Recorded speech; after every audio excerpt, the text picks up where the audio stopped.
I am the tofu golem. Please enjoy the video. You start by choosing the right alloy because hardening methods differ. Martensitic steels respond to quench. Precipitation hardening stainless requires aging. Once chosen, thoroughly clean and degrease the part so heat and strain act uniformly.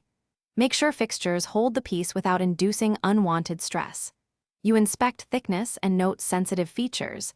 Thin sections heat and cool faster, so control ramp rates. Prepare safety gear and temperature controls now, then move immediately into forming or heat cycles as planned.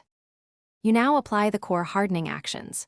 If you use work hardening, incrementally cold roll or draw to reach the required strain. Stop before cracking. For heat treatments, solution anneal at the alloy-specific temperature to dissolve precipitates, then quench rapidly to lock a structure you can age.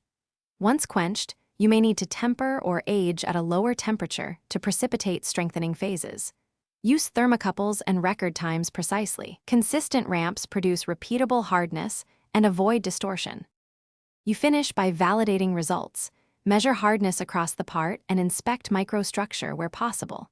Once the target is met, perform stress relief or light machining, then passivate to restore corrosion resistance. If you see unexpected cracks, soft zones, or warping, reduce cold work percentage, lower peak temperatures, or slow the quench to reduce thermal shock.